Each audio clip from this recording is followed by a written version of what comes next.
రాజకీయంగా ఆంధ్రప్రదేశ్ రాష్ట్రాన్ని ఒకే కోణంలో చూడడం అనేది దాదాపు అసాధ్యమనే చెప్పాలి.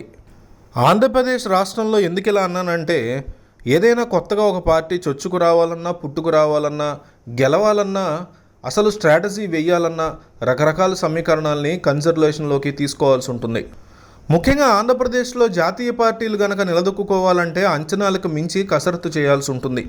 ఓ పక్క ఆంధ్రప్రదేశ్లో వైసీపీ గెలుపుకి ధీమాగా చూపిస్తూ ఉంటే, మరోపక్క చాలామంది కూటమే గెలుస్తుంది, ఎన్డీఏ ప్రభుత్వమే ఇక్కడ ఫామ్ అవబోతోందంటూ చెప్తున్నారు. ఆంధ్రప్రదేశ్లో 2029ని టార్గెట్ చేసుకుని ఇప్పటికే నరేంద్ర మోడీ, అమిత్ షా పావులు కదుపుతున్నట్టుగా తెలుస్తోంది. వీళ్ళ స్టైల్ కానీ శైలి కానీ చాలా డిఫరెంట్గా ఉందంటారు బీజేపీ అభిమానులు. వీళ్ళ యొక్క స్టైల్ ఎట్లా ఉంటుందంటే, ఫర్ ఎగ్జాంపుల్ గోవాలో గెలుపు వచ్చిన తర్వాత, అంటే గోవాలో ఖచ్చితమైనటువంటి విజయం వచ్చిన తర్వాత బీజేపీ పార్టీకి ఎమ్మెల్యేలు అందరూ కలిసి ఢిల్లీ వెళ్ళి అమిత్ షాని, మోడీని కలిస్తే వాళ్ళు చెప్పినటువంటి మాట ఏంటంటే, గెలుపు సంగతి తర్వాత, తక్కువ మార్జిన్తో ఓడిపోయిన వాళ్ళ యొక్క లిస్టు, ఓడిపోయిన వాళ్ళకు వచ్చినటువంటి ఓట్ల యొక్క లిస్టు మొత్తం నా టేబుల్ మీదకి రావాలి అని బీజేపీ పార్టీ ఆ రాష్ట్ర అధ్యక్షుడిని, గోవా అధ్యక్షుడిని వాళ్ళు ఆదేశించారు. అంటే గెలిచిన మరుక్షణం నుంచే ఆ తర్వాత రాబోయేటువంటి ఎలక్షన్ 5 సంవత్సరాల తర్వాత అయినా కూడా ఇప్పటి నుంచే కసరత్తు మొదలుపెట్టేటువంటి మెంటాలిటీ ఉన్నవాళ్ళు వీళ్ళిద్దరూ. ప్రస్తుతానికి వీళ్ళిద్దరూ కూడా ఎక్కువగా ఫోకస్ చేస్తోంది వెస్ట్ బెంగాల్, తమిళనాడు, కేరళ అనే చెప్పుకోవాలి. ఈ 3 రాష్ట్రాల్లో కూడా 2029లో అధికారంలోకి రావడమే లక్ష్యంగా పావులు కదుపుతున్నారు నరేంద్ర మోడీ, అమిత్ షాలు.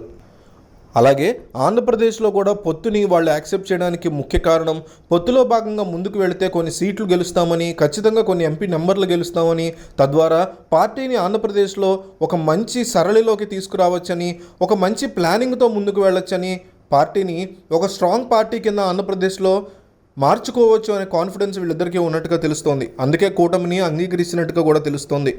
3 పార్లమెంట్ స్థానాలు, 2 అసెంబ్లీ స్థానాలు ఖచ్చితంగా ఆంధ్రప్రదేశ్లో బీజేపీకి రాబోతున్నాయనే మాట వినిపిస్తోంది. ప్రస్తుతం ఉన్నటువంటి సమాచారం ప్రకారం ఆంధ్రప్రదేశ్లో కూటమి యొక్క గెలుపు గ్యారంటీ అని మోదీ, అమిత్ షాలు ఇద్దరు నమ్ముతున్నారు.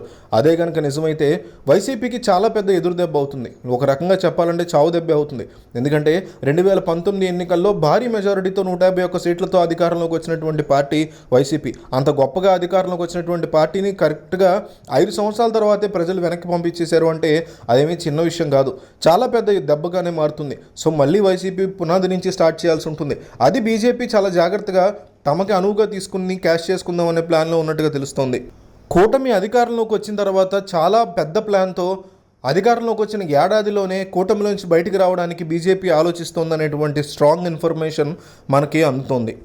సో ఆంధ్రప్రదేశ్లో వచ్చేటువంటి రాజకీయ శూన్యతని పవన్ కళ్యాణ్ చాలా ప్లాన్డ్గా ముందుకు తీసుకువెళ్ళలేడని, జనసేన పార్టీని తద్వారా అక్కడ వచ్చినటువంటి రాజకీయ శూన్యతను కవర్ చేసుకునేంత పవర్ పవన్ కళ్యాణ్కి లేదని బీజేపీ పెద్దలు నమ్ముతున్నట్టుగా అర్థమవుతోంది.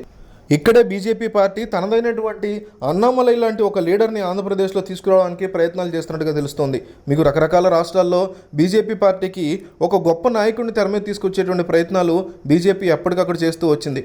తమిళనాడులో అన్నామలై అనండి, ఉత్తరప్రదేశ్లో యోగి అనండి, ఇంకొక చోట బిశ్వంత్ సింగ్ శర్మ అనండి, ఇట్లా రకరకాల ప్రాంతాల్లో బీజేపీ పార్టీ తమదైన శైలిలో ముందుకు వెళ్ళింది.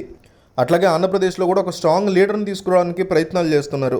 ఆంధ్రప్రదేశ్లో రాబోయేటువంటి రాజకీయ శూన్యతని కప్పిపుచ్చి తాము ఆ ప్లేస్లోకి వచ్చి టీడీపీ పార్టీకి ప్రత్యామ్నాయంగా ఎదగడానికి బీజేపీ పావులు కదుపుతున్నట్టుగా తెలుస్తోంది.